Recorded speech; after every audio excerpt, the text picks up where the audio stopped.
Hola mi gente, bienvenidos a CNN Dinero. Te saluda Xavi Serbia. ¿Lista? ¿Listo? Comenzamos. Los latinos emprendedores en el área de finanzas y tecnología existen en Estados Unidos, pero suele ser difícil para ellos llevar su negocio al siguiente nivel. ¿Por qué? ¿Es culpa de que no hay mercado? ¿Es culpa de la falta de acceso inversionista? ¿Es la falta de conocimiento? Se lo preguntamos a un latino entrepreneur.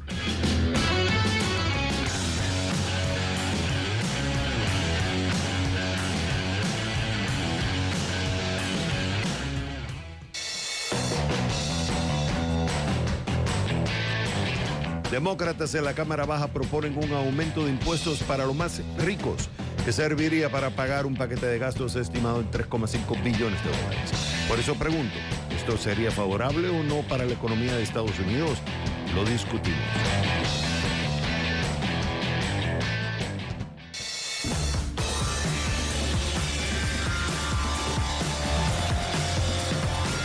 La crisis de Evergrande, la segunda compañía más importante de construcción en China, es el problema financiero más grande que tiene el país asiático en estos momentos. Por eso pregunto, ¿puede terminar siendo un Lehman Brothers chino? Lo averiguamos.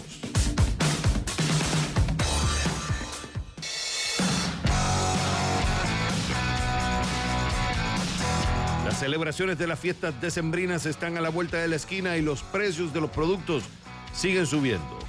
En un nuevo Dime Xavier te doy 7 consejos para cuidar tu bolsillo.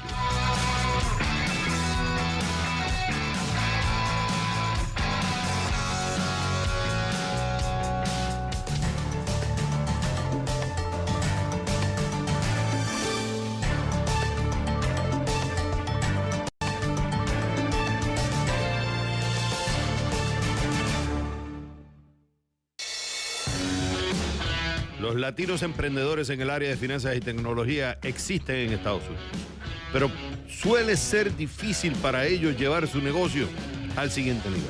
¿Por qué? ¿Es culpa de que no hay mercado? ¿Es culpa de la falta de acceso inversionista? ¿Es la falta de conocimiento? Se lo preguntamos a un latino entrepreneur.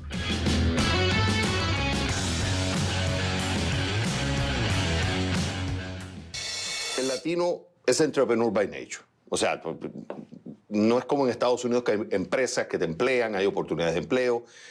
El latino es más entrepreneur por necesidad. O sea, si tú no trabajas, no comes. Entonces tienes que inventarte, desde un truck para ofrecer comida hasta hacer una aplicación. Entonces, el mito está de que en el área del fintech, donde tú te especializas, pues muchos latinos no están entrenados en esa área. Entonces te dicen, no, que no hay muchos en fintech porque no tienen el entrenamiento digamos, formal. No es el caso tuyo. Sin embargo, tú me dices a mí que ese no es el problema. El problema es que no hay entrepreneurs en FieldTech, no es porque no existe el latino con el producto. Lo que no existe es el capital para apoyar a esos grupos. ¿Es así? ¿Por qué? Creo que el problema es complicado.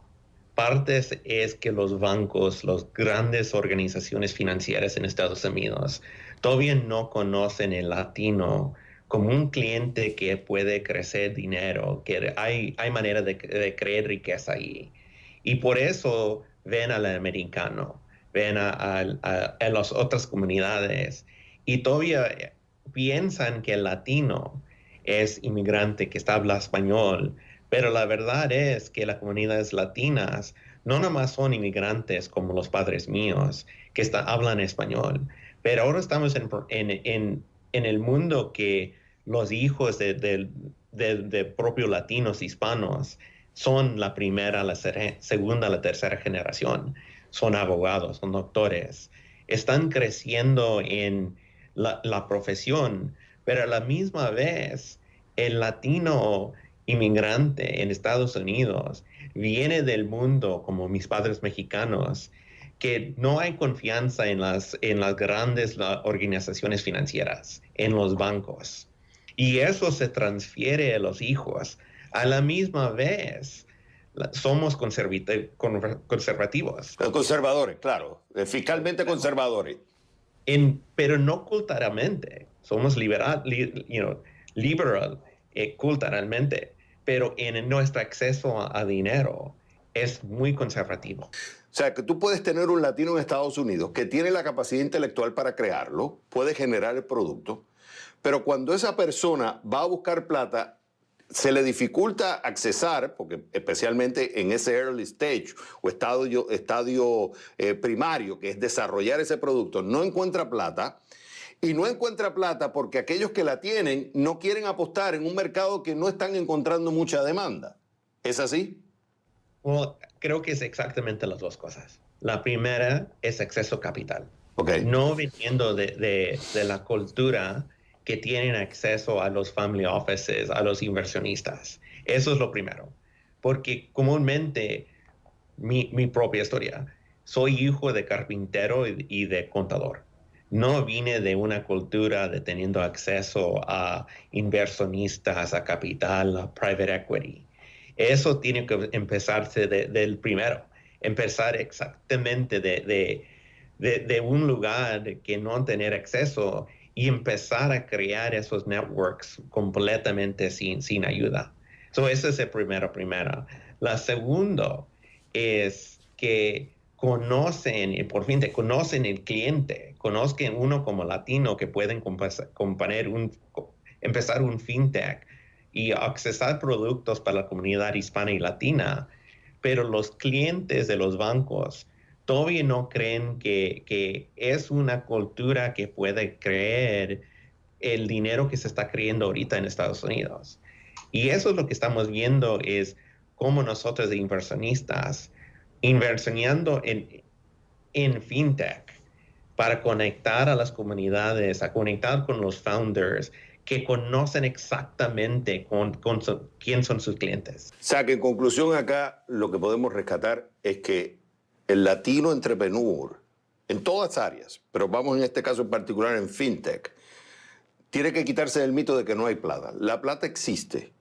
Lo que tienes que buscarte a aquellos que están conectados a la plata y que tienen el know-how de mover tu negocio de ese estadio primario del producto, moverlo, hacerlo un producto viable, una compañía viable. Están, que es en el caso de ustedes como Mendoza Ventures. Lo importante es entender que para poderse conectar a la plata que existe, hay que buscar intermediarios. Hay que presentarse, hay que buscar porque la plata existe. Lo que hay que buscar es aquellos que te pueden ayudar a llegar a ello.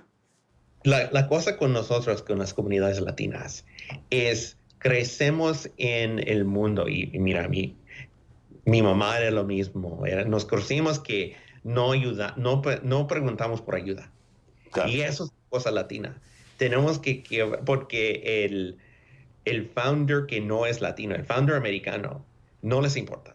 Van y conectan con los inversionistas, hablan con ellos directamente y nosotros crecemos en el mundo que nos quedamos en las comunidades, que no queremos pedir por ayuda porque no queremos decir, oh, no, me puedes dar plata, me puedes dar dinero. No, tenemos que quebrar eso. Entonces, ¿sabes que en parte hay un mito, te lo traigo rápido para concluir, que pienso que nosotros somos, en la cultura es un entrepreneur por necesidad. El norteamericano, el asiático, ve el entrepreneur como oportunidad de desarrollar el siguiente nivel. Nosotros lo que tenemos que cambiar es ese mindset. Somos capaces de hacer muchas cosas, pero tenemos que entender que ahora estamos en un país donde ya no solamente es trabajar por necesidad, sino para desarrollar y generar oportunidad. Exactamente, porque nosotros como latinos no conocemos cómo trabajar. El mayoreo de latinos se ha ido de su país a Estados Unidos. Ninguna otra comunidad tiene esa experiencia de dejando todo y viniendo a Estados Unidos como un entrepreneur, creciendo negocios, creciendo familias, empezando con cero. Eso es algo que cuando veo al entrepreneur latino, tienen no nomás es entre ellos, pero vienen de una cultura de cómo conocer, de trabajar y cambiar como exactamente como sus padres. Mi padre era entrepreneur, era carpintero, trabajó de su casa. Siempre yo conocí con manejando un negocio en la casa. No teníamos 401k, no teníamos retirement. Era empezando negocios, creciendo los negocios y era entre el negocio de la familia. Y cuando veo los entrepreneurs latinos, Eso es donde les tratamos de ayudar, es cómo podemos ayudar la experiencia de ellos en cómo crecieron, pero conectarlos con los networks de capital, conectarlos con los networks afuera de su propio mundo, porque mira, todos como latinos salimos de nuestro país, salimos de este mundo para empezar algo nuevo. Eso es lo que le estoy pidiendo a todos los hijos de inmigrantes latinos e hispanos, hacer lo mismo. Sal, no tengas miedo, no te pongas prejuicios, no te limites. O sea, no es porque sea mexicano, puertorriqueño o argentino, ya tienes una limitación. No, y no es un tema de que no te quieren, no, esto es business. Aquí, como dicen, se maneja el cash. Si tú tienes un buen producto, todos van a estar dispuestos a escucharte. Y hay gente que está dispuesto a ayudarte en el camino a lograr ese objetivo principal de que tu empresa sea un éxito. Adrián Mendoza, me encantó haberte tenido en el programa. Javier también, mucho gusto. Un placer.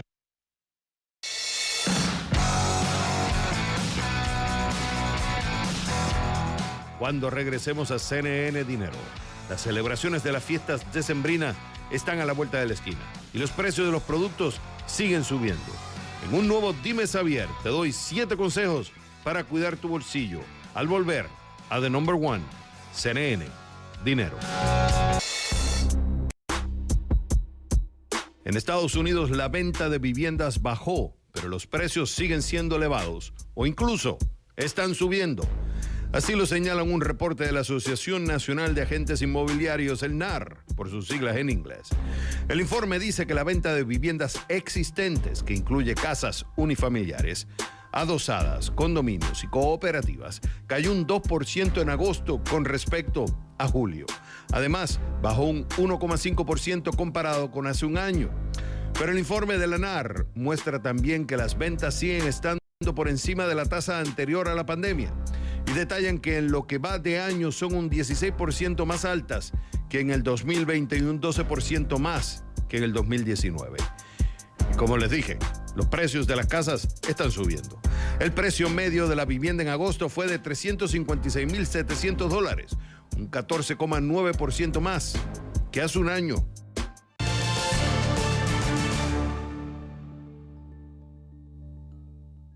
¿Viste que estiman un aumento en los precios en la temporada de Navidad por la alta demanda de productos? Yep. Y en mi familia, si no regalas, ¿te miran mal? Yep. Es regalos, es comida, es decoraciones, es viajes. Yep. Oye, ¿y tú no piensas decir nada? Yep. ¿Qué? Los niños hacen lo que quieren hacer. Y los adultos hacen lo que se debe hacer.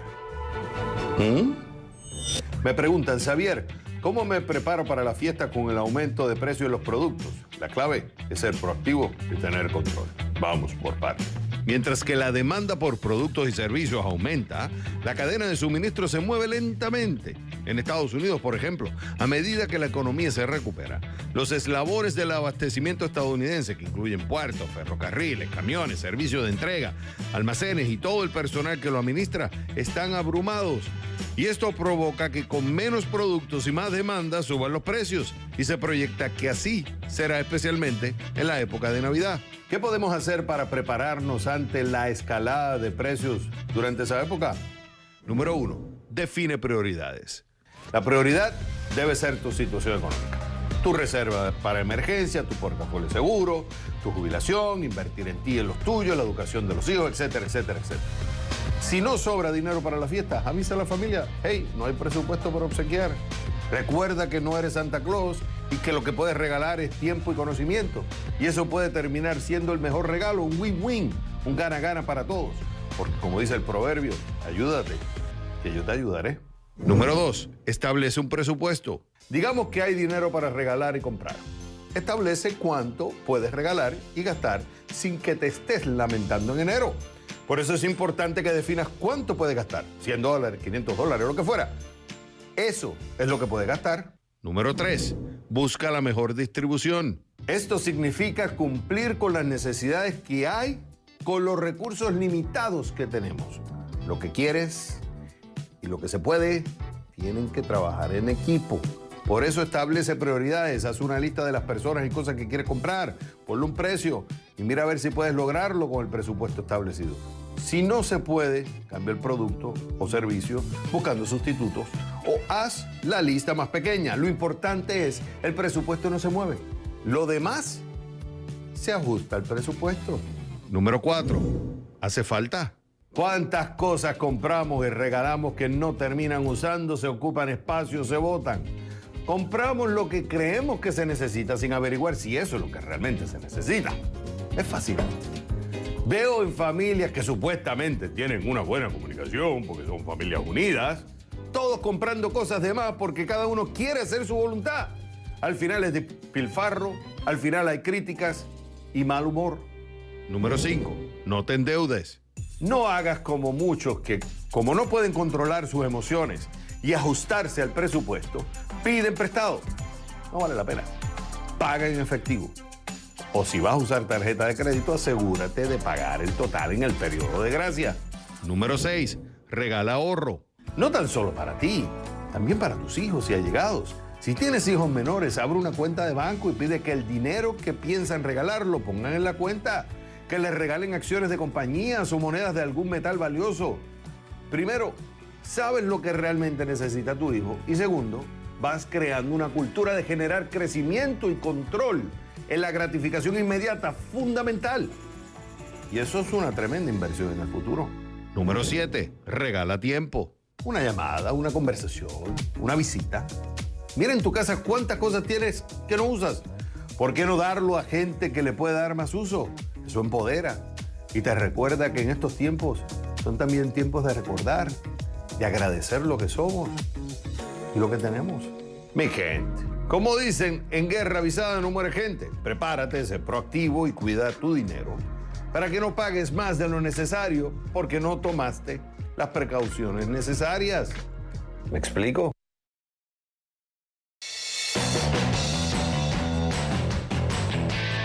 Cuando regresemos a CNN Dinero, demócratas en la Cámara Baja proponen un aumento de impuestos para los más ricos, que serviría para pagar un paquete de gastos estimado en $3,5 billones.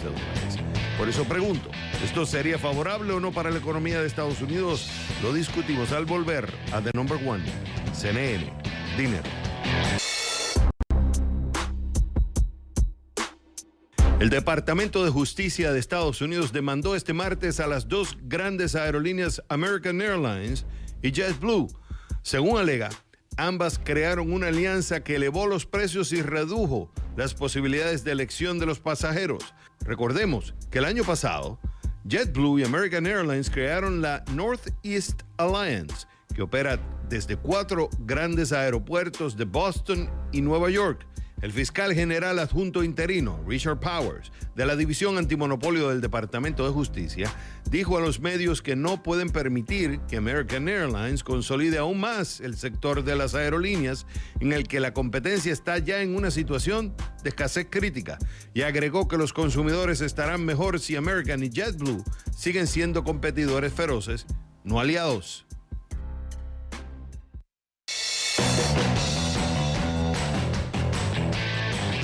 Demócratas en la Cámara Baja proponen un aumento de impuestos para los más ricos, que serviría para pagar un paquete de gastos estimado en $3,5 billones. Por eso pregunto, ¿esto sería favorable o no para la economía de Estados Unidos? Lo discutimos.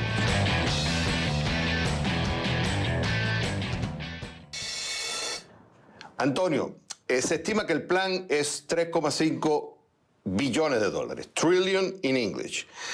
Se estima que se va a recolectar cerca de $2,1 billones, trillion in English. O sea, por un lado tienes el gasto y por otro lado se va a recolectar esos 2,1. El mismo CBO estima que se estaría generando positivamente en un periodo de 10 años entre 800 a 900 mil millones de dólares.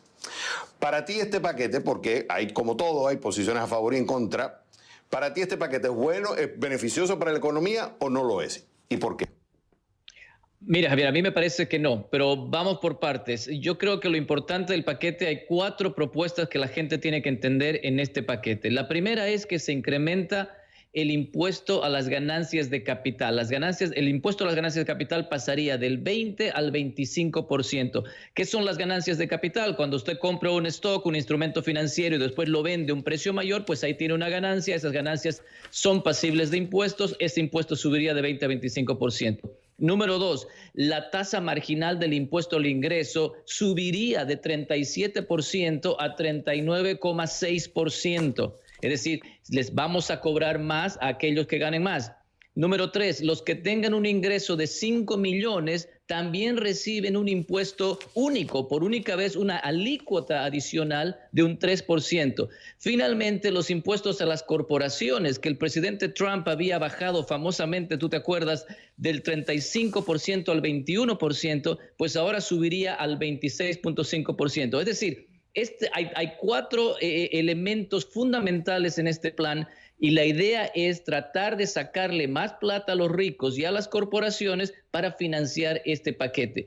Si me preguntas qué me parece qué me parece el plan, cómo me parece que va a afectar a la economía, pues me parece que es peligroso. Es peligroso por 2 razones. Mira, la primera razón es que ya venimos gastando un montón de plata.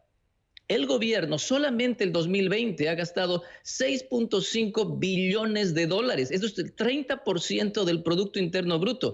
Y solamente en paquetes de estímulo por la pandemia, 5 billones de dólares. Es decir, le hemos metido todas las bazucas de expansión fiscal a la economía y esto obviamente ha repercutido en términos de la inflación que hemos visto en los últimos meses. No solamente eso, pero a nivel monetario, la Reserva Federal ha incrementado la oferta monetaria al 26% en un año, cuando esta variable se incrementa simplemente del 3 al 7% en un año regular. Es decir, le estamos metiendo muchos cañones a la economía de gasto y ahora encima de todo eso, esta es una propuesta, como tú bien decías, de alrededor de 3.5 billones de dólares.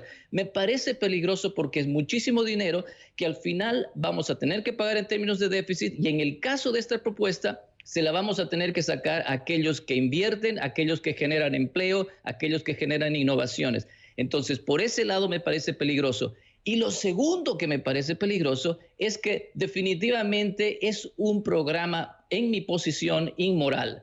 Fíjate lo que dijo Bernie Sanders la semana pasada. Bernie Sanders dijo, es tiempo para que hagamos una acción verdadera, es tiempo para que los americanos sepan que su gobierno trabaja para ellos, cuando en realidad los que van a trabajar para ellos serían los ricos, porque a ellos les vamos a cobrar los impuestos. Entonces, aquí hay una mentira. No es que el gobierno, dadivosamente, el presidente de su tarjeta de crédito va a pagar esto, sino que le vamos a sacar a la gente que invierte, a la gente que genera trabajo, y eso me parece peligroso para la economía. Ellos argumentan, Antonio, que hay un problema de inequidad en el país. Mientras los ricos hacen más plata, la clase media y clase baja se está afectando. Entonces ellos argumentan, hay que traer unos programas que ayuden a paliar esa diferencia de ingreso y de riqueza que hay entre los que más tienen y los que menos tienen. Y por eso ellos dicen, vamos a subir los impuestos para poder traer programas, por ejemplo, en el tema de salud, poder traer programas en el tema de family leave, para que aquellas personas que tienen que cuidar a sus hijos o tienen que cuidar a sus mayores puedan salirse del trabajo y pagarlo, como lo ofrece la empresa privada. Entonces hay una serie de paquetes que quieren traer para ayudar a aquellos que más lo necesitan. Y fíjate, hay una carta abierta que publicaron 17 economistas, todos ellos tienen un punto en común, los une que ganaron un premio Nobel, pero tienen diferentes líneas de pensamiento. Pero es interesante porque en la carta dicen, y te voy a leer, defendiendo, digamos, la agenda de recuperación económica del presidente, dice, aunque nosotros tenemos diferentes visiones particulares sobre políticas económicas, creemos que componentes claves de esta agenda abierta es crítica, incluyendo una reforma impositiva que va a hacer nuestro sistema impositivo más equitable, más equitativo, y va a permitir que nuestro sistema pueda incrementar fondos adicionales que requieren para poder hacer inversión pública y lograr estas metas colectivas. O sea, tú tienes 17 economistas de peso con diferentes líneas de pensamiento que le están dando un voto de confianza al paquete. ¿Qué tú responderías? Sí. Y yo me voy a atrever a ir en contra de esta carta por 2 motivos fundamentales. El primer motivo, fíjate, El programa social más importante, los programas sociales que de verdad ayudan a la gente pobre, consisten en generar empleo y en rebajar los precios de los productos que las familias compran, lo que las familias consumen regularmente. ¿Cómo se genera empleo? Pues se genera empleos cuando las empresas invierten, cuando las empresas innovan. ¿Cómo hacen estas empresas para innovar y para seguir invirtiendo y poner una nueva fábrica, etcétera? Pues eso hacen a través de las ganancias que obtienen con la venta de sus productos. Si nosotros los perseguimos y les cobramos más impuestos y esas ganancias no son las que tenían antes porque se la tienen que dar al gobierno, pues vamos a ver menos inversiones, menos generación de empleo y menos innovación. Entonces, esto es muy importante que la gente lo entienda. Los programas sociales que de verdad repercuten en el largo plazo, que de verdad son buenos, son la generación de empleo y precios bajos para las familias, ¿no? Entonces, esto es lo que tenemos que entender. La segunda cosa que para mí es muy importante, los gobiernos típicamente no saben dónde invertir estos dineros. Cuando le sacamos la plata a la gente que innova, que la gente que produce, estos dineros son típicamente empleados ineficientemente porque el sector privado sabe mucho mejor qué es lo que se tiene que hacer con ellos. Entonces, yo me voy a atrever a ir en contra de esta carta porque me parece que la economía de Estados Unidos va a seguir fortaleciéndose cuando dejemos a las empresas invertir y decidir qué hacer con su dinero. Antonio Saravia, como siempre, es un gusto tenerte en el programa. Placer. Sigue CNN Dinero por Facebook y también en Twitter.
Los supermercados en el Reino Unido podrían enfrentarse a una escasez de carne y de otros alimentos frescos.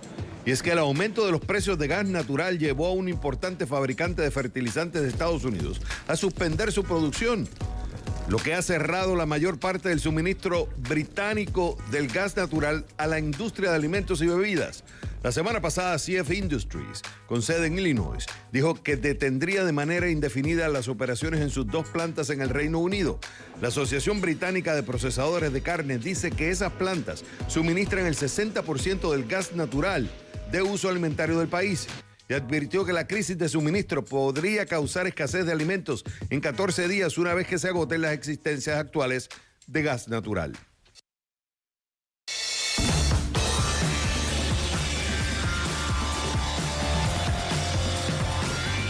Cuando regresemos a CNN Dinero, la crisis de Evergrande, la segunda compañía más importante de construcción en China, es el problema financiero más grande que tiene el país asiático en estos momentos. Por eso pregunto, ¿puede terminar siendo un Lehman Brothers chino? Lo averiguamos al volver a The Number One, CNN Dinero.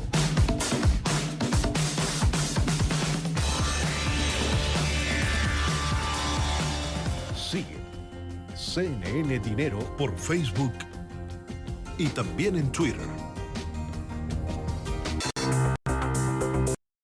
Estados Unidos se vuelve a alejar de la actividad económica plena gracias a la variante Delta. Una señal es que el índice de vuelta a la normalidad creado por CNN y Moody's Analytics cayó a su nivel más bajo desde principios de junio. Este modelo sigue la evolución de la economía en comparación con la época anterior a la pandemia. Después de rondar por la zona baja del 90% durante los últimos meses, al 17 de septiembre volvió a caer al 89% de su fuerza prepandemia. Por ahora, South Dakota es el único estado que es más fuerte que antes de la propagación de la enfermedad. Luisiana, en cambio, es el que sale peor parado con solo un 76%. Para Moody's Analytics, lo que ha ocurrido es bastante sencillo. Y es que la variante Delta está alejando a las personas.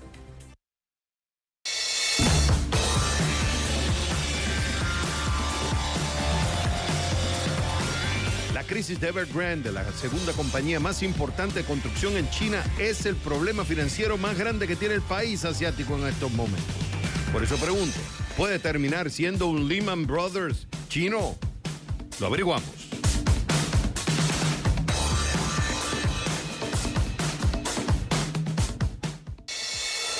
Ahmed, la pregunta que se está haciendo mucha gente. ¿Es Evergrande un problema? Es un problema serio. Ahora, ¿representa un problema sistémico para la economía china con repercusiones a nivel global? Por eso es que se le compara con el Lehman Brothers chino, si pudiera ser o no, y esa es la que vamos a tratar de responder acá en este segmento, porque recordemos lo que pasó con Lehman en Estados Unidos. En Estados Unidos, el debacle de Lehman, como consecuencia, se utiliza como vamos a decir, la manifestación principal de todo un problema financiero, un efecto dominó, que no tan solo afectó a la economía norteamericana, sino a todas las economías del mundo. Entonces yo te pregunto, para ti, lo que está pasando con esta constructora, que es sumamente importante para la economía china, lo que está pasando con ellos, ¿es un Lehman chino o no? Bueno, sí. La pregunta que si es un momento de Lehman, creo que enfáticamente le puedo decir que no. Es un problema muy grave para la economía de China y obviamente para los bondholders de Evergrande. Pero acuérdense, Lehman fue un problema sistemático que fue a través de los bancos. Y lo que hemos visto hasta ahora, que los bancos chinos ya le han puesto inyecciones de liquidez y los bancos americanos y otros bancos alrededor del mundo tienen exposure muy bajo en sus portafolios a esto. No creo que esto vaya a crecer a un problema sistémico a nivel mundial. Ok. Si analizamos, ellos tienen 300 mil millones de dólares en deuda, en liabilities. Este año tienen que pagar 670 mil millones de dólares en lo que vienen siendo bonos denominados en dólares. Ya el gobierno chino ha mandado señales a las localidades de que tienen que prepararse ante una eventualidad que haya un default, porque eso crearía un efecto dominó, afectaría la construcción, afectaría las ventas, los precios caerían, y entonces se preocupa de que haya un default de los préstamos. Y aquí entonces, ¿por qué algunos dicen que puede ser un Lehman Brothers? El 28% del crédito en China está en real estate. El 70% de la riqueza de las familias chinas está en las propiedades. Y el real estate representa el 13% de la economía total. Ok, tú dices Evergrande es una compañía. Pero ¿qué pasa con las demás compañías que no estamos sabiendo? Porque si Evergrande, que se consideró en un momento la constructora más importante del mundo, y está teniendo estos problemas, ¿cómo estarán las otras? Por eso es que se utiliza, acuérdate que Lehman se llevó a los demás, pero había muchos que estaban como Lehman. Lehman lo que sale es primero te acuerdas que fue Bear Stearns, pero Lehman es el que se fastidia y después empiezan a fastidiarse los demás, porque Stanley, Merrill Lynch, empieza todo el mundo. Entonces, ¿no será Evergrande la manifestación primera de un problema profundo que es la economía china? Sí, y todos esos niveles que usted mencionó está totalmente correcto y son actuales. Hay que, por un momento, quizás tomar un paso hacia atrás y acordarse que este problema de Evergrande ya viene de hace mucho tiempo, pero sino también que es específicamente por un cambio que hizo el gobierno de China para bajar el nivel de deuda en ese sector especialmente. Eso es algo que el gobierno chino ya lo está haciendo y lo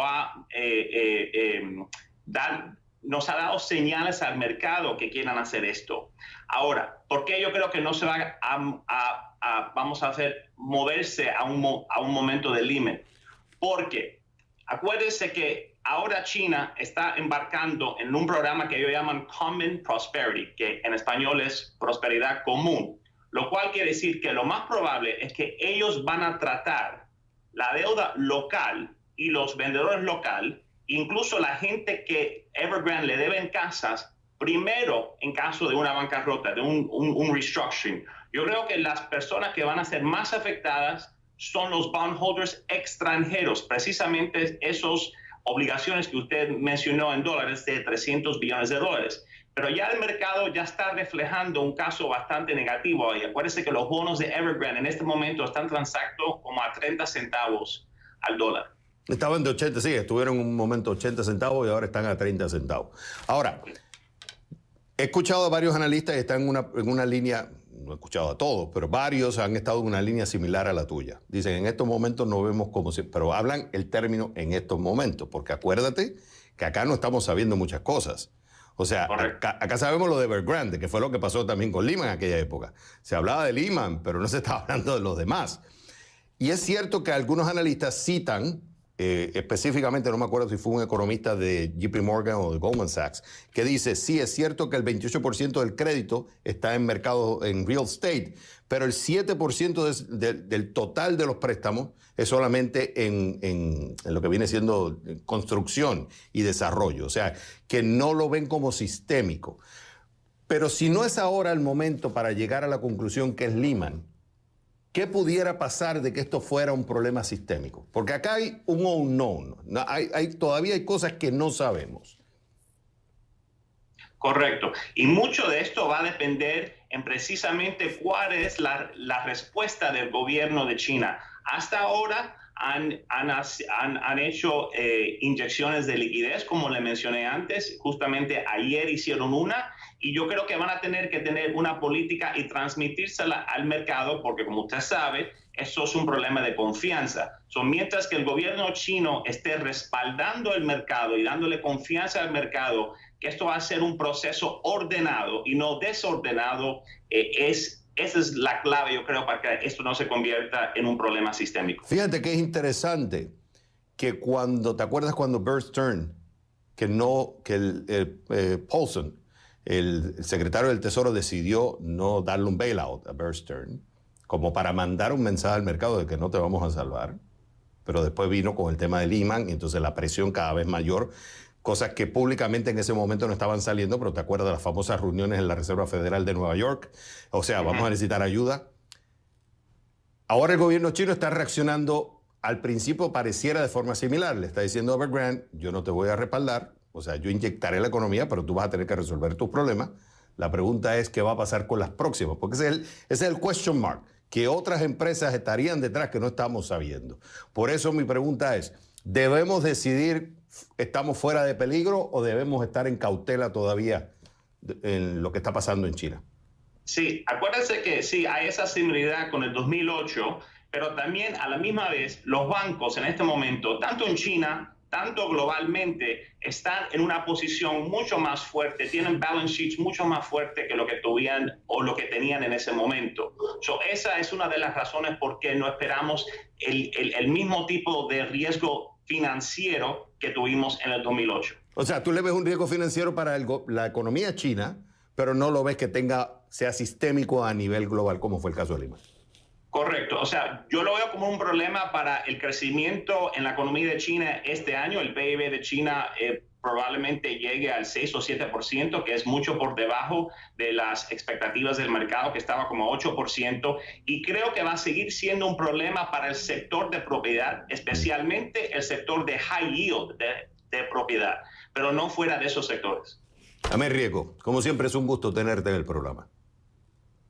Gracias a usted.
Bueno, mi gente, hemos llegado al final de otro episodio más de CNN Dinero. Ya ustedes saben, esto es CNN Dinero, donde la prosperidad está a su alcance.